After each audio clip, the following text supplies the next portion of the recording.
Aleluia, aleluia. Eleve o nome de Jesus no lugar mais alto, mais alto, mais alto. O nome que está sobre todo nome. Nós celebramos esse nome, aquele que era, que é e que há de vir. O Alfa e o Ômega, o primeiro e o último, o início e o fim, o primeiro e o derradeiro. O seu nome é Jesus Cristo, o Filho do Deus vivo. Obrigado, Espírito Santo. Continue nos ministrando. Obrigado, queridas. Deus abençoe. Aleluia. Abra sua Bíblia comigo, por favor. 2 Samuel, capítulo 9. Ora, machuia badarabas.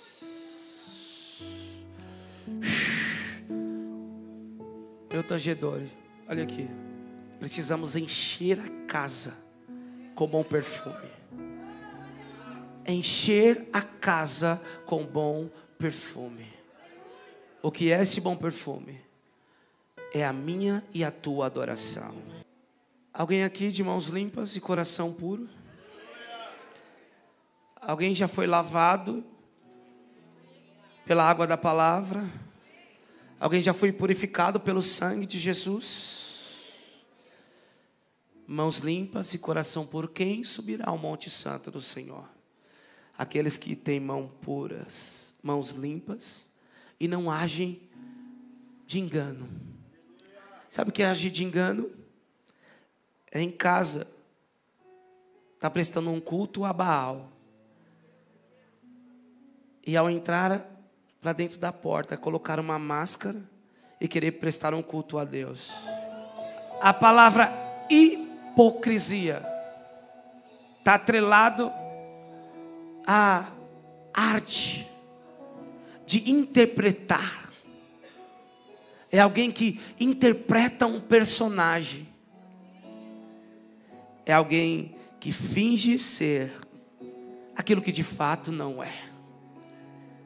Escute, nós não precisamos fingir que somos o que não somos na presença.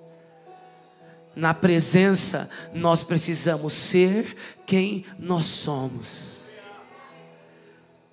Simplesmente porque Ele nos conhece. Diga para o seu irmão, Ele te conhece. Escute, entrar nesse lugar, no lugar santo, é o lugar onde o incenso era queimado. Então eu não entro no lugar santo para ouvir uma música ou para cantar uma música. O incenso hoje que precisa ser queimado não é o que vende na lojinha de R$1,99. O incenso sou eu e você. É a minha e a tua adoração. Quantos estão entendendo? Toda vez que entramos nesse lugar santo, nós precisamos adorar a Deus com tudo que temos, com tudo que somos. E aí vai queimando. A atmosfera vai mudando.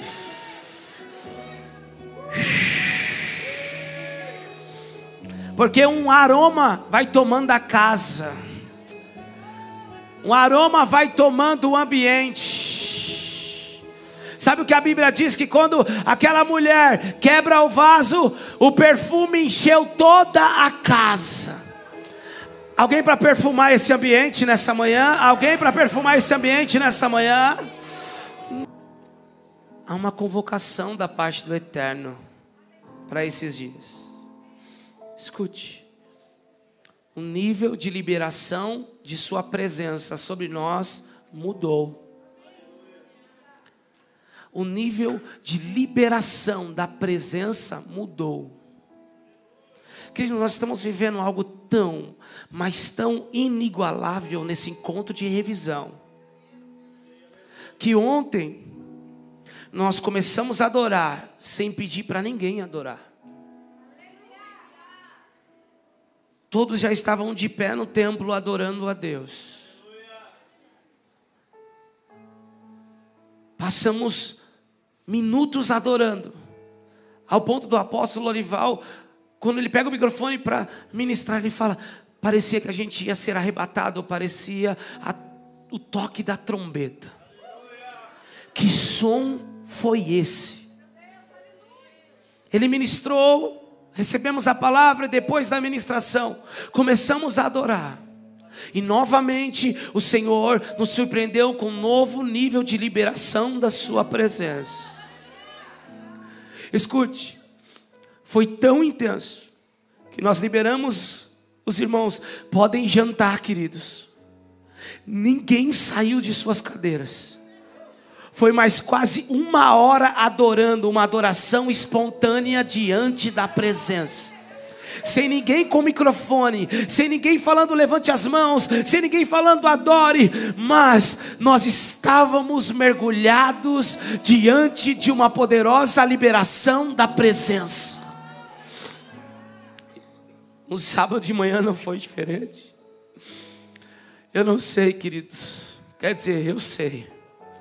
Há uma nova liberação da presença de Deus para nós nesses dias. Por que eu estou dizendo isso? Porque quem vive religião é limitado. Quem aprendeu a viver como um bom religioso, sem a presença, não conseguirá desfrutar dessa liberação. Pastor, o que eu tenho que fazer? Dar uma resposta para aquilo que Ele já fez. Sabe qual é o problema? Nós vamos para o culto dizendo: Deus vai fazer algo hoje. Mas na verdade eu tenho que ir para o culto com o entendimento que Deus já fez o que Ele deveria fazer, o que Ele poderia fazer. Deus amou o mundo de tal maneira que entregou o seu Filho unigênito para que todo aquele que nele crê não pereça, mas tenha a vida eterna. Ele já fez, e o Filho foi obediente até a morte de cruz. Ele diz: tetelestai, está consumado. O véu se rasgou de cima a baixo, ou seja, o Filho cumpriu também o papel dele. O que nos limitava a acessar a presença rasgou de cima a baixo. Agora temos acesso completo, mas tem mais. Ele disse: eu vou, mas eu vou rogar ao Pai para Ele enviar outro, o Espírito Santo, o Espírito da verdade, o Consolador. Aí a Bíblia diz que em Atos capítulo 2, todos estavam reunidos no mesmo lugar. De repente ouve-se um som como de um vento veemente, encheu toda a casa, línguas repartidas como de fogo repousaram sobre cada um deles. Eles foram cheios do Espírito Santo. O Pai entregou o Filho se entregou, o Filho rogou ao Pai, o Espírito veio. E o que eu e você precisamos fazer? Dar uma resposta para aquilo que Ele já fez. Que resposta é essa? Senhor, eu me entrego por inteiro, eu me dou por completo, a minha vida é para a Tua glória. Eu não vim aqui para receber, eu vim para me entregar, eu vim para ser uma oferta, um sacrifício. Alguém nessa manhã para dizer: eis-me aqui, Senhor, eu sou essa oferta nessa manhã. Há um novo nível de manifestação da presença manifesta de Deus nesses dias para mim e para a tua vida. É desfrutar, é desfrutar, é desfrutar, é desfrutar. Não é um homem fazendo, é a igreja respondendo aquilo que Deus já fez. Queremos mais da tua presença, Senhor. Desejamos mais da tua presença, Senhor. Estamos entregues à tua vontade, na tua presença. Faz o teu querer, Senhor. Às vezes somos paralisados por véus que nós mesmos costuramos. O véu da culpa, não importa quão torto eram seus caminhos. O véu foi rasgado para mim e para você também. É um novo e vivo caminho. Às vezes o nosso véu é costurado diante de nós por causa dos ensinos equivocados, os dogmas da religião, das denominações. Eu aprendi que batismo com o Espírito Santo era através de falar glória, glória, glória, glória, glória, glória, glória, glória, glória, glória, glória, glória, glória, glória, glória, glória, glória, aleluia, glória, aleluia, glória, aleluia, glória, aleluia. Quem aprendeu assim? Quem aprendeu assim? Obrigado por ser sincero e verdadeiro, aleluia. Sendo que nunca teve a ver com uma receita humana. Porque nunca foi da terra para o céu, sempre foi do céu para a terra. O que nós precisamos? Nos entregar por inteiro. Não tem uma receita. O que precisamos é de um coração contrito e quebrantado, sincero. Quantos de nós aprendemos a falar em línguas só quando sentia um calor e um arrepio? Aleluia. Teve um jovem uma vez que me perguntou: aqui vocês não entram no manto? Porque ele queria o momento de entrar no manto para falar em línguas. Eu disse para ele: meu filho, a gente vive no manto. A gente está debaixo do manto. É o cara que está olhando o carro no McDonald's, aceita Jesus. O caixa do McDonald's volta para Jesus. O garçom que nos atende volta para Jesus. Em casa tem presença de Jesus. O cara que pede uma moeda na rua para comer um lanche, se é drogado ou não, também recebe Jesus. Eu não posso ser um artista de que na presença eu entro no manto, no culto, mas lá fora eu desencarno o personagem. Na presença temos que ser quem nós somos. Quem está entendendo? Na presença precisamos ser quem nós somos. Mas sabe qual é o problema? Muitas vezes nós não conseguimos receber a revelação de quem nós somos. Eu louvo a Deus porque dia após dia nós estamos avançando de glória em glória, em graça, em conhecimento de quem Ele é. E assim também seremos conhecidos. A nossa identidade é revelada quando recebemos a revelação de quem Ele é. Pedro disse: tu és o Cristo, Filho do Deus vivo. Ele disse: tu és Pedro, e sobre essa pedra edificarei a minha igreja. Quantos estão entendendo? 2 Samuel capítulo 9, versículo 6. Vamos comigo na mesma unção, fluindo, enchendo a casa. Obrigado por todo o seu esforço, filho. Aleluia. 2 Samuel capítulo 9, versículo 6. Diz assim: quando Mefibosete, filho de Jonatas, filho de Saul, chegou diante de Davi, inclinou-se, prostrando-se com o rosto em terra. Davi disse: Mefibosete. Ele respondeu: aqui estou, às suas ordens. Então Davi lhe disse: não tenha medo, porque serei bondoso com você por causa de Jonatas, seu pai. Vou restituir a você todas as terras de Saul, seu pai, e você sentará sempre à minha mesa para comer. Então Mefibosete se inclinou e disse: quem é este seu servo, para que o meu senhor tenha olhado para um cão morto como eu? Então Davi chamou Ziba, servo de Saul, e lhe disse: tudo o que pertencia a Saul e a toda a casa dele eu dei ao neto do seu senhor.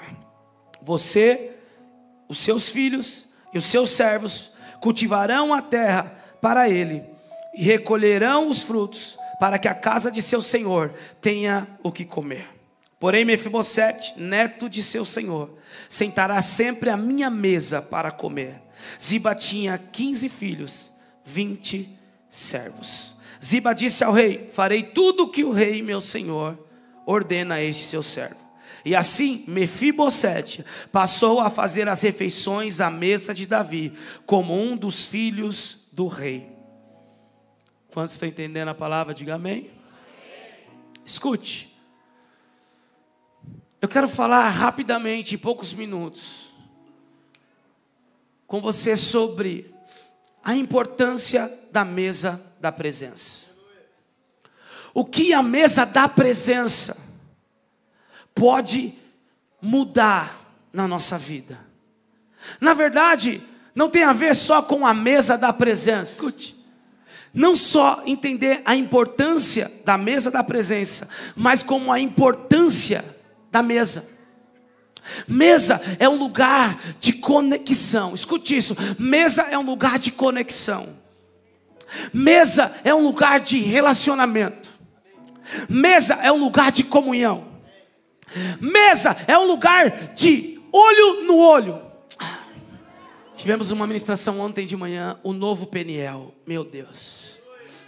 nós mergulhamos a fundo no que de fato é viver um verdadeiro Peniel. E você depois, o ano que vem, vai por revisão e você vai entender. Porque isso acontece uma vez por ano. O que significa a palavra Peniel? Peni vem da palavra olho no olho. Olhos nos olhos. Peni. El, eu não preciso dizer. El Shaddai. Divino. Poderoso. Um Deus poderoso. O El Shaddai. O Deus que nos nutre.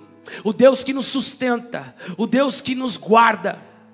O que significa Peniel? Peniel significa olhar nos olhos do Todo-Poderoso.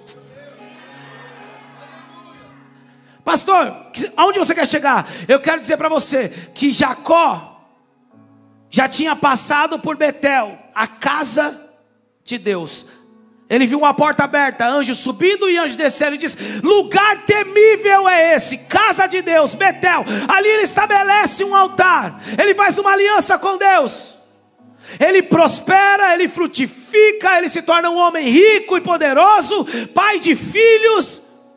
Porém, a vida dele só muda completamente quando ele passa pelo lugar chamado Peniel.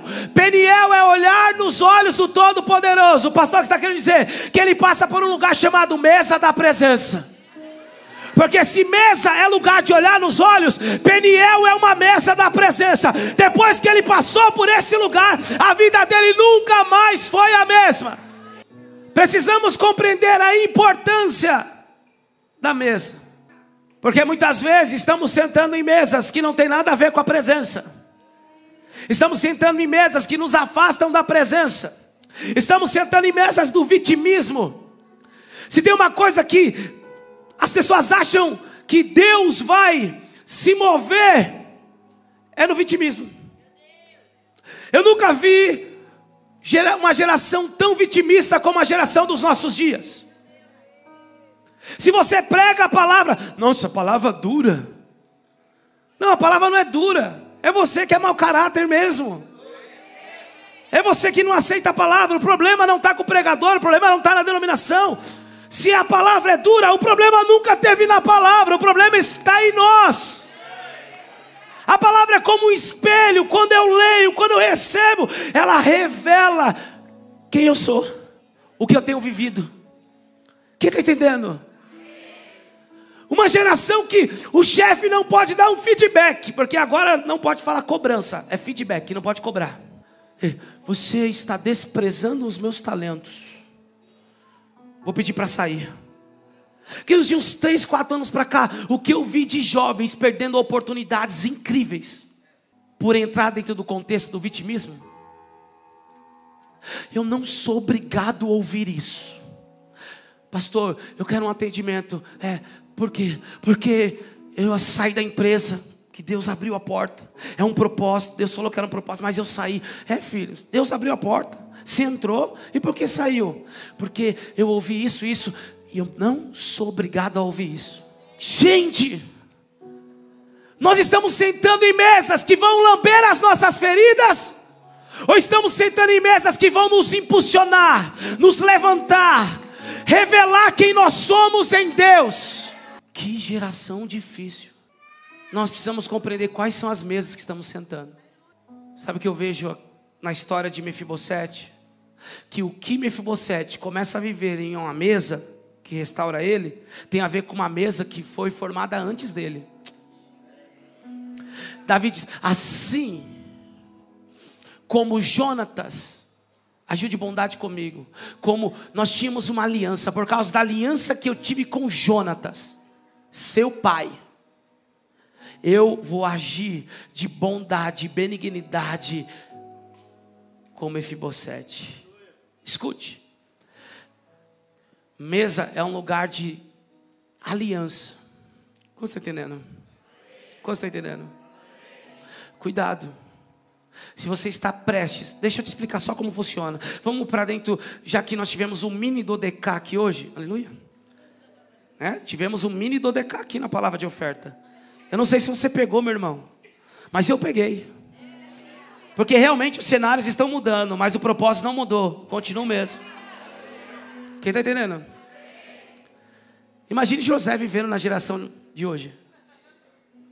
O cara chegando para ele, não aceito que fale assim comigo. Ele falou, rapaz, meus irmãos me vendeu. Fui escravo. Deixa para lá, isso é para outra pregação. Escute. Já que tivemos o mini do DK, vamos para a visão corporativa. Vamos para a visão profissional. Você está trabalhando há anos, em uma empresa, se entregando, fazendo o seu melhor. E aí, o dono, encarregado, supervisor, gerente, que seja, CEO, está olhando e falando, a gente precisa colocar esse cara num lugar de governo aqui, ele precisa cuidar de mais pessoas, precisamos promover ele precisa crescer aqui dentro porque ele é diferente e tal. E aí entra numa concordância, vamos fazer isso. Vamos só observar agora o comportamento dele daqui 3 meses para a gente fazer isso, chamar ele e promover ele. Chacoalha 2 irmãos aí e fala, você precisa pegar isso para prosperar profissionalmente. Escute. Vamos analisar. Começa a analisar o comportamento. Sabe o que também é analisado? Com quem essa pessoa se relaciona dentro da empresa. Quais são as mesas que ela senta na hora do almoço. Se nessa leitura da gestão de pessoas dentro da empresa, agora o responsável começa a ver que essa pessoa que está para ser promovida se assenta com pessoas que sabotam a visão da empresa, que fazem por fazer, essa pessoa corre o risco de não ser promovida por causa das mesas que ela está se assentando. Pode falar, na igreja também é assim, tem muita gente boa, com talento, com dom, com unção, com propósito, mas não pode viver algo maior, porque vive sentado na mesa da fofoca. E quem senta em mesa de fofoca não é confiável para viver algo sério em Deus. Os glória a Deus diminuiu agora. Por favor, alguém grava bem nesse momento. Aleluia. Tem muita gente boa. Cadê a mídia? Não. É agora, é nesse momento, combinado. Tem muita gente boa. Depois você vai curtir, vai compartilhar, falar, nossa, foi poderoso, foi ao vivo, foi. Tem muita gente boa, com propósito, com dons, com talentos, que Deus quer que viva algo poderoso, mas não está vivendo, porque ainda está se assentando em mesa de fofoca, maledicência, que vai contra o próprio propósito que a pessoa foi chamada para viver em Deus. Então há um comando e o convite da parte do Eterno: saia da mesa que te mantém no lugar de limitação e se assente na mesa da presença, porque na mesa da presença nós somos projetados, nós vamos em direção ao nosso alvo e ao nosso propósito. Ficou bom o negócio. Eu senti o poder de Deus aqui. Aleluia. Davi tinha uma aliança com Jonatas. Quem era Jonatas? Jonatas era filho de Saul. Quem era Saul? O rei que perseguiu Davi durante 13 anos. 13 anos Saul perseguindo Davi e Davi servindo Saul. Aí Jonatas reconhece o que Davi iria viver. Jonatas já está discernindo que o pai dele foi rejeitado por Deus. A Bíblia diz que quando Samuel unge Davi a rei, lá na casa de Jessé, o Espírito de Deus sai de Saul no mesmo momento. Ah, meu Deus. E vem sobre Davi. Saul agora perturbado. Já viu gente perturbada? É gente perturbada, é gente sem o Espírito de Deus. Aleluia. Graças a Deus que não tem ninguém aqui. Se tiver, hoje vai acabar toda a perturbação em nome de Jesus. Ele era rei, ele tinha dinheiro, ele tinha ouro, ele tinha fama, ele tinha popularidade, ele tinha um palácio, ele tinha do bom e do melhor. Mas o que ele não tinha, o Espírito de Deus. Então vivia perturbado. Em vez do Espírito de Deus, era um espírito perturbador. Davi foi convidado para tocar. E quando Davi tocava, o espírito que perturbava Saul e ir embora. Aqui eu estou com a espada. E a espada é a palavra. Para você que quer entender por que a gente prega com adoração. E ali é a harpa. Enquanto Davi toca a harpa, os espíritos perturbadores estão indo embora. Aí fica mais fácil para entrar com a palavra. Quem está entendendo, diga amém. Hã? Olha só, Davi servia o cara que estava perseguindo ele. Aí Jonatas entende, esse cara é diferente. Não foi só porque ele venceu Golias. Porque aos nossos olhos, Golias era um problema. Mas aos olhos de Davi, que tinha mente de governo, que entendeu mudança de cenário. Porque primeiro era o leão, depois o urso, depois Golias. O leão prepara Davi para o urso prepara Davi para Golias, Golias prepara Davi para Saul. E Saul prepara Davi para quem? Para o trono. Porque você pode ser campeão, vencedor, guerreiro, mas se você não aprender a honrar e a caminhar na dimensão da honra, você não está habilitado para se assentar ao trono. Porque quem não aprendeu a viver na dimensão de honra, em meio aos processos de humilhação, de desonra, em meio a toda perseguição, quando se assentar em um lugar de honra, vai repetir aquilo que fizeram com ele. Vai humilhar pessoas, vai rejeitar pessoas, vai menosprezar pessoas. Então Davi soube lidar com a desonra. Ah, meu Deus. Por favor, chacoalhe alguém e diga: aprenda a lidar com a rejeição. Aprenda a lidar com a desonra, porque você acessará o lugar de honra mais rápido. Saul, agora Davi, sendo submisso, honrando, servindo, tendo a oportunidade de matar e não matando, sendo perseguido, teve o seu coração preparado para se assentar ao trono. Quem está entendendo? Mas antes disso, Jonatas, filho de Saul, príncipe, fez uma aliança com Davi. Sabe o que ele faz? Ele dá a espada dele para Davi. Ele dá a roupa de príncipe para Davi, o manto, a capa de príncipe. Sabe o que Jonatas estava falando ao ter essa atitude?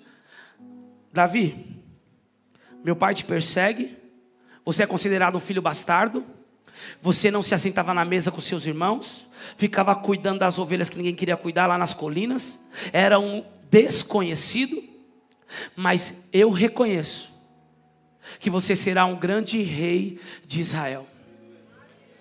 Mas peraí, Davi só tinha vencido Golias. Davi só tinha vencido os filisteus. Mas Jonatas já olha para ele e fala: cara, eu acredito no que Deus tem para a tua vida. Temos que tomar cuidado com quem nós nos assentamos. Porque tem gente que a gente senta na mesa e fala: cara, Deus me entregou uma palavra lá no encontro, lá no pérola, lá no honra, lá no revisão. Porque são lugares de decretos para outros níveis. Deus me liberou a palavra e eu vou viver. E aí a pessoa fala: ih, rapaz, toma cuidado, hein? Eu acho que isso aí não é possível, não. Ou você fala: cara, eu vou viver algo poderoso, o sonho é esse. E a pessoa vem com um sonho maior. Já viu? Comprei um... Que carro que eu vou falar aqui? Porque eu sou ruim de carro. Eu ia falar um Celta 0 km. Eu acho que nem tem mais Celta 0 km. Tem ainda? Não? Vamos lá. Um Nivus. Um Nivus 0 km. Diga amém aí quem está querendo comprar um Nivus. Aí a pessoa vem e fala: não, esse Nivus aí é bom, mas tem um carro assim, maior, mais potência, que eu já estou vendo para comprar. Amém? Alguém disse amém? Ou seja, toda vez que você conta algo, a pessoa sempre traz algo maior. Né? Rapaz, ganhei uma comissão violenta. Aí o cara vem e fala: ixi, nesse mês eu vou dobrar. Quem está entendendo? Esses são os famosos ladrões da alegria. Amém? Se você quiser saber mais sobre essas coisas, vai lá no perfil Jonatas Alcântara UFC. Tenho postado muito sobre isso. Agora postamos aí, em conjunto com o professor Lucas, as 5 filhas da inveja, de Thomas de Aquino.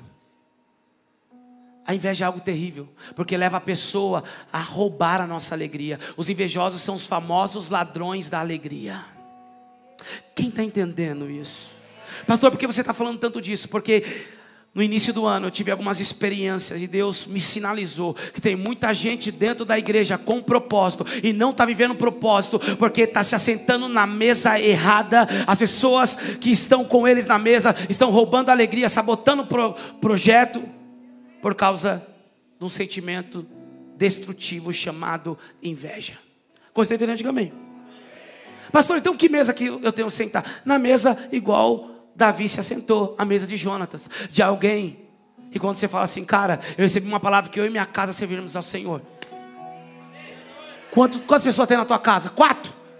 Um encontro sou eu que vou pagar.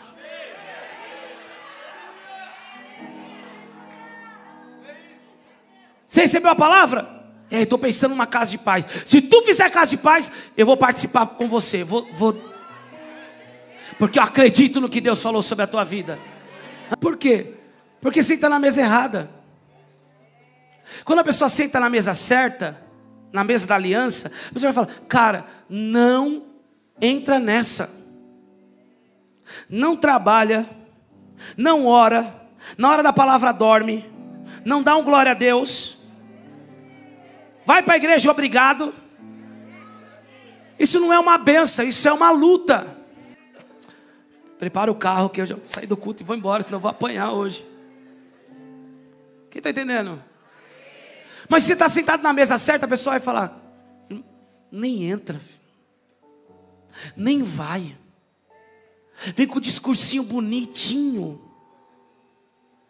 A aparência não revela a essência.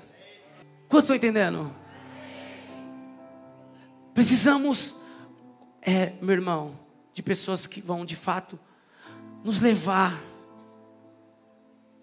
aquilo que Deus falou que vamos viver. Tem pessoas que falam assim, pastor, Deus falou que eu vou viver, que eu vou empreender, que meu negócio vai ser isso, vai ser nesse ramo, porque é o que eu amo fazer. Aí a pessoa chega para mim com uma outra ideia. A ideia é o seguinte, pastor, eu vi esse produto aqui, que ele é mais barato hoje, está vendendo bastante, eu vi que tem todo mundo, peraí, cara, a palavra não foi que você ia viver isso, com isso e desse jeito? Você não está confiando na palavra? Então por que tu está mudando tudo? Porque quer pegar atalhos. Na mesa correta, nós somos direcionados. Eu quero dizer que na mesa da presença, nós somos direcionados ao propósito certo. Quando estou entendendo a importância da mesa? Não vou conseguir terminar essa palavra, é lógico. Mas hoje à noite eu termino. Quantos estão entendendo? Precisamos compreender. Porque agora Saul tinha um filho que por ser descendência dele estava com ele. Por ser príncipe estava honrando ele. Mas tinha uma aliança com Davi. Sabe o que ele pede para Davi? Davi, que a minha descendência não seja esquecida. Pastor, o que está querendo dizer? Que os nossos filhos vão colher das mesas que nós nos assentamos hoje. Alguém precisa entender isso. Os nossos filhos e a nossa descendência vai colher da mesa que nós estamos usando. Eu sinto uma graça poderosa de Deus aqui. Sabe por quê? Porque por um flash no meu espírito eu lembrei das mesas que eu tenho me assentado.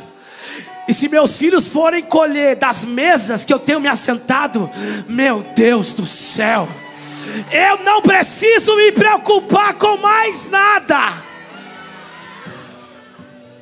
Agora, se de repente você se preocupou com o que seus filhos vão comer da mesa que você está se assentando hoje, então há um convite da parte do Eterno: mude de mesa.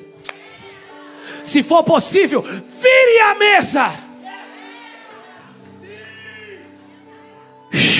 Mesa que compromete o nosso propósito e consequentemente a nossa descendência não é mesa para que eu e você estejamos assentados. Agora, eu vou acabar porque não dá. Escute, Mefibosete, filho de Jonatas, estava vivendo em Lodebar. Diga comigo, Lodebar. Diga Lodebar. Conhecido como terra de solidão, tristeza e dor. Porque o filho do príncipe Jonatas, que no seu sangue tinha linhagem real, estava morando em Lodebar, no lugar de esquecimento, de tristeza e dor. Simplesmente porque quando Saul ele morre, Jonatas é assassinado na guerra. Agora os filisteus vêm para tomar, os amalequitas, todos os inimigos agora se aproveitam e querem agora vencer totalmente o povo de Israel. A Bíblia diz que a mãe de Mefibosete rapidamente pega ele, coloca ele no colo, sai correndo para fugir, para não ser levada cativa, para não se tornar um despojo de guerra. E a Bíblia diz que ela tropeça, ela cai, e as carroças passam por cima das pernas de Mefibosete.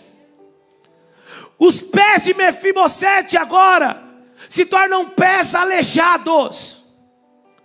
E segundo o contexto judaico, um aleijado, alguém com deficiência física, não poderia viver entre os demais.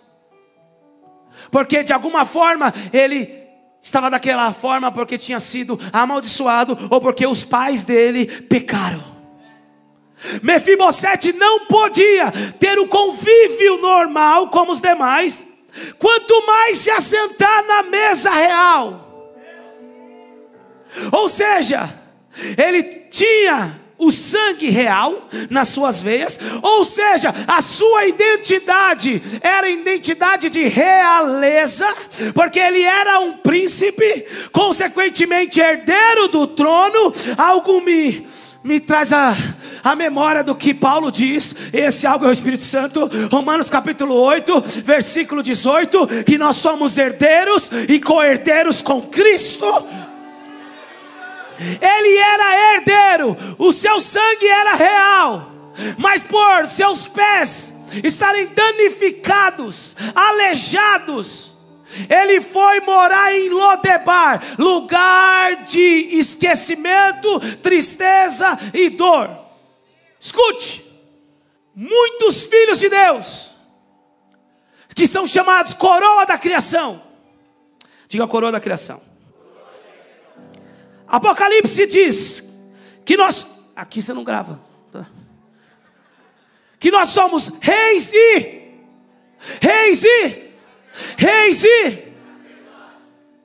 é por aquilo que eu tenho? Hã? É por aquilo que eu visto? Por que eu sou rei e sacerdote? Por intermédio de Jesus. Somos filhos, somos herdeiros, co-herdeiros, consequentemente reis e sacerdotes. Mas tem muitos filhos que estão vivendo em Lodebar. Tem muitos filhos que estão vivendo como escravos. Tem muitos filhos que estão vivendo em um lugar de tristeza e dor. A vida deles é um ecossistema de tristeza, dor e esquecimento. Eles nunca se acham dignos de se assentar à mesa. Diga comigo, pés. Diga pés. Pés aponta para a base. Hã? É a base que nos mantém de pé. O que aconteceu com Mefibosete? As suas bases foram danificadas. Por quê? Porque a mãe estava carregando ele, correndo, e deixou ele cair. Sabe qual é o problema? É que tem muito filho de Deus que quer viver as coisas de Deus tão rápido que danifica a base. Obrigado pela glória a Deus. Acham que vai acontecer da noite para o dia. Estou feliz de ver meu primo aqui. Aleluia. É nóis. Tá aí meu primo. Conheceu minha vida no mundo. fizemos coisas no mundo. Hoje ele está aqui. Viu como Deus transformou minha vida. E ele sabe. Desde quando o Senhor me transformou, eu continuo pregando a mesma coisa do mesmo jeito. Mas o que Deus fez na minha vida não foi de uma hora para outra. São 17 anos na presença. E posso dizer, se Deus não tivesse feito nada do que Ele tem feito, só de estar na presença para mim já era maravilhoso. Já estava no lucro. O problema é que a pessoa, ela aprontou a vida inteira, viveu a vida inteira nas trevas, aí se converte e diz, é o seguinte, se em 6 meses eu não tiver uma oportunidade, eu mudo de igreja. Se em 3 meses minha vida financeira não mudar, eu volto a beber, eu volto a me drogar, eu volto. Porque talvez está confundindo o negócio. Porque quem oferece as glórias, as coisas, a fama, não é Deus. Quem oferece essas coisas é o diabo. Escute. Quem promete fama, riqueza, dinheiro, coisas da terra, é o diabo. Deus não promete isso. Diga por quê, pastor? Porque a terra já é sua.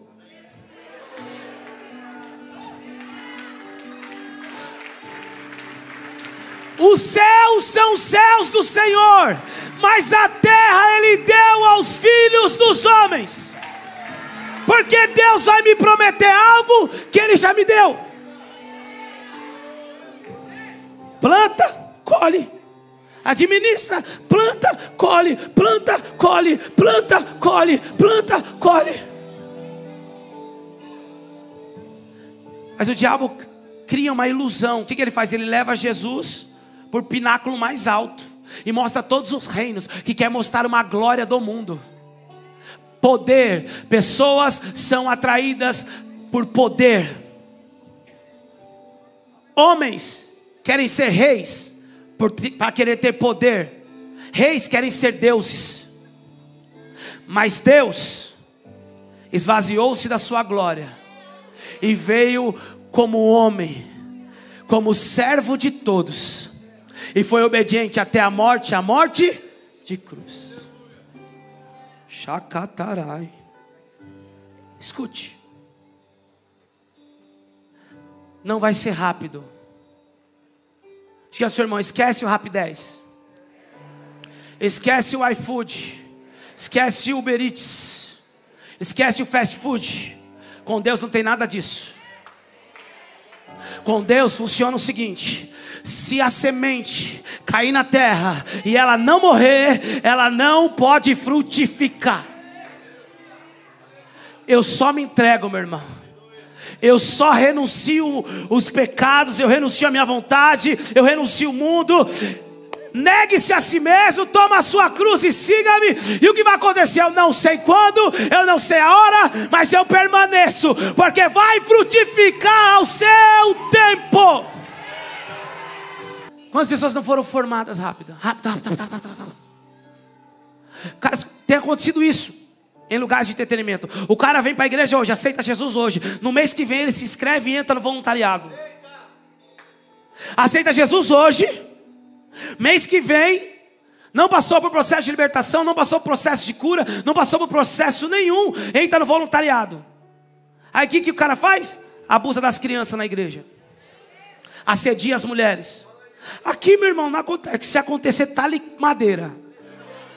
Temos uns 4 policiais aqui, mais uns homens posicionados. É madeira nas costas, é pancada, meu irmão. Ovelha a gente pastoreia com cajado, lobo a gente dá é madeira, é com pau. E o amor castiga, meu irmão. O amor corrige. Corrige, ou se corrige. Quem está entendendo? O cara se converteu ontem. Não foi tratado no caráter, não foi tratado nos seus problemas de perversão sexual, não foi tratado nos seus problemas de mau caratismo. Aí coloca a pessoa para quê? Para fazer algo. ela ganha a confiança das pessoas. E aí começa a aplicar o famoso 171, Vado. Não, os mais novos não sabem o que é isso. 171. Começa a aplicar golpe em todo mundo. Você está entendendo? Pega cartão, pega dinheiro, usa o LIS, aleluia. Pega empréstimo, eita. Tira carro, tira casa. E o irmão na igreja está assim: todo mundo é uma bênção aqui. Quem está entendendo? Não, aqui todo mundo é uma bênção, aleluia. Só não empreste dinheiro para ninguém. Quem está entendendo? Mas por que isso acontece? Porque a base está deformada. Porque o discipulado foi rápido. Porque não teve processo. Porque não teve cuidado. Não teve discipulado. Querido, Jesus. Eu falei quem? Jesus. Ficou aproximadamente 3 anos e meio discipulando os caras na mesa. Não era um discipulado marcado uma vez por mês, um discipulado a cada 15 dias, um culto de quarta, um culto de domingo, a célula de sexta. Não era isso. Todos os dias os caras largaram tudo para andar com ele todo dia. O apostólico tem essa função: restaurar as bases. Quem está entendendo? Bases que foram danificadas serão restauradas nesses dias. Sabe o que é? Desculpa o termo chulo, mas é o discipulado feito nas coxas, de qualquer jeito, de qualquer maneira, empurrado pela barriga, sem atenção, sem cuidado, sem edificação, sem confronto. E aí em vez de sentar na mesa, a base está deformada. E está onde? Em Lodebar. Escute, Lodebar não é só uma geografia. Lodebar é um lugar espiritual. Lodebar é um lugar que nos impede de viver a nossa verdadeira identidade. Olha para esse irmão, por favor, vamos quebrar isso. Dê um sorriso para ele. Eu digo assim: você é filho, você é filha.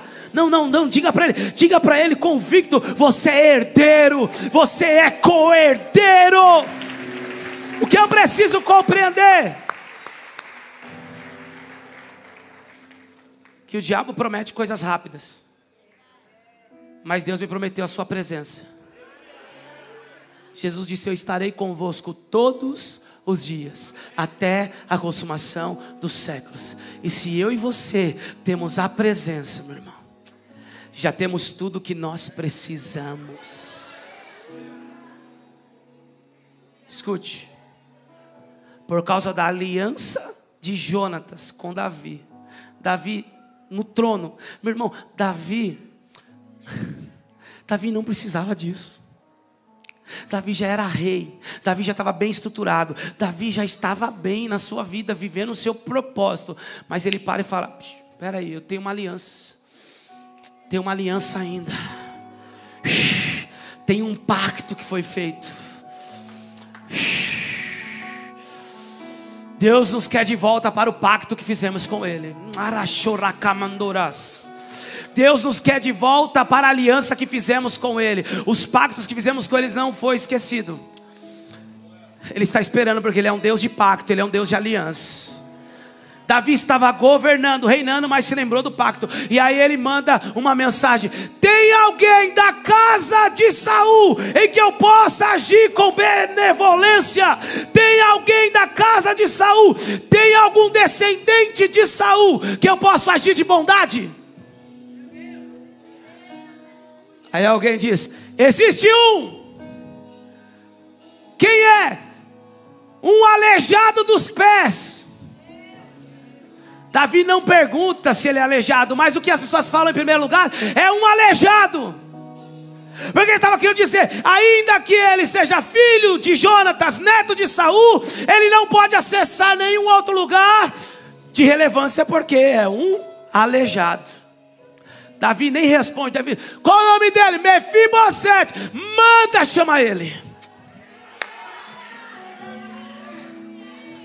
Manda chamar ele. Arache kamassura badarabas. Escute, meu irmão. Existem muitas pessoas que elas não estão nem aí com seus processos. elas não têm empatia nenhuma com a sua dor. Nós já passamos momentos de dores. Eu sempre digo que a primeira dor é a dor que é a primeira dor. Depois a gente está mais calejado. Então a primeira dor precisa existir. E eu vi muita gente que não tinha empatia nenhuma com a nossa dor. Tem muita gente que não vai ter empatia nenhuma com a nossa dor. Não vai falar, eu estou orando por você. Cara, eu estou vendo o que está acontecendo, eu estou junto, eu te conheço. Cara, continua firme, estamos em oração, vai dar certo. Essas pessoas não têm empatia nenhuma com a nossa dor. E essas pessoas, elas também não podem se assentar na nossa mesa quando acessarmos a fase do cumprimento das promessas. Quem está entendendo? Por que Davi manda chamar filho de Saul, descendência de Saul? Porque alguém teve empatia com ele no meio da sua dor. Pessoas que não têm empatia conosco na nossa dor não merecem se assentar à nossa mesa em meio ao cumprimento e à realização das promessas. Quantos estão entendendo? Mas aí tem um outro lado. Nunca se esqueça quem teve empatia com você na sua dor, quando você estiver vivendo o cumprimento das promessas. Tem alguém? Tem. Vive em Lodebar, Mefibosete, aleijado dos pés. Davi não tinha perguntado nada disso, só perguntou se tinha alguém. Manda chamar ele.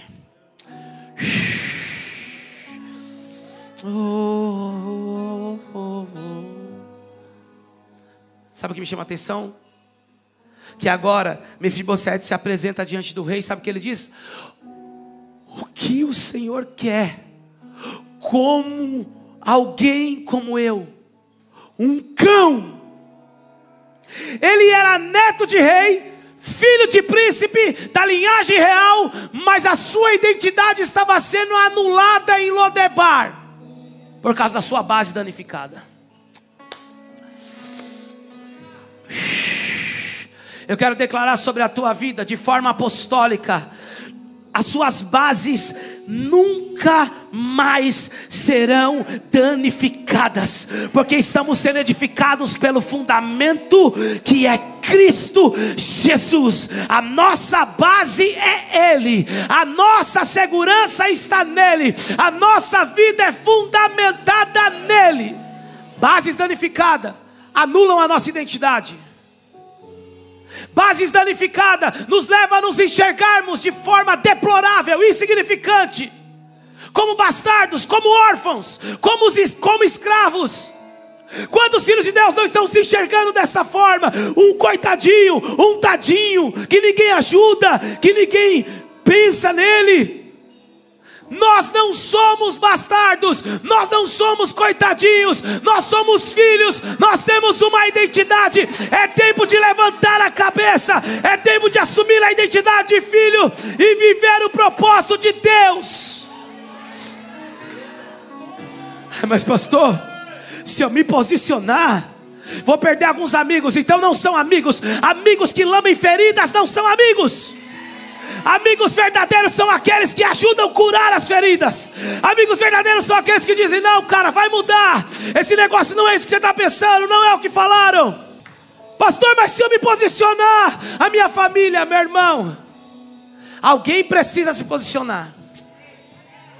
Alguém precisa romper esse ciclo e esse sistema de vitimismo, de escassez, de vício, de álcool, de droga, de prostituição, de vida perdida, de divórcio, de depressão. Alguém precisa romper com esse ciclo, com esse sistema demoníaco na família.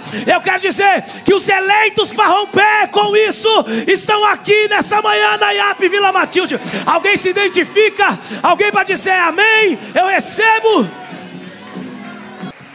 Em toda a linhagem de homens da minha família, do meu pai, todos foram viciados, drogados, alcoólatras, viciados em jogos. Só que alguém decidiu romper com isso. E agora? Meu filho tem 2 anos, ele já está pregando para as professoras da escolinha. Tia, vamos orar?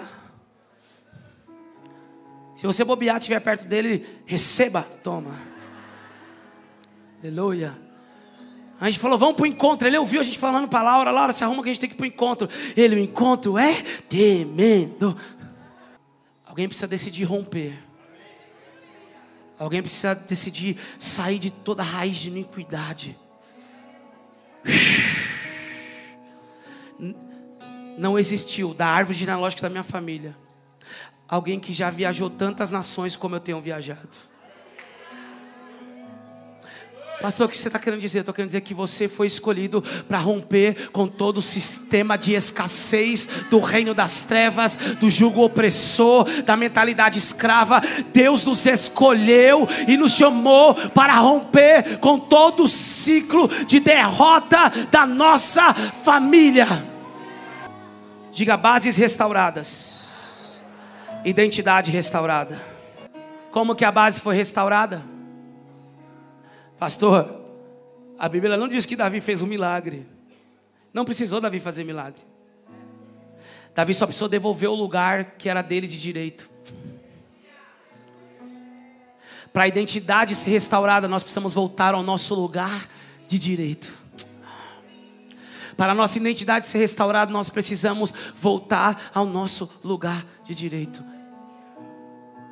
E todos pecaram e foram destituídos. Perdeu um lugar de direito, foi deserdado. Mas se por um homem o pecado e a morte entrou, por um homem, o último Adão, entrou a vida, a redenção, a salvação. Agora eu e você podemos voltar para a mesa. Eu e você podemos voltar para a mesa da presença.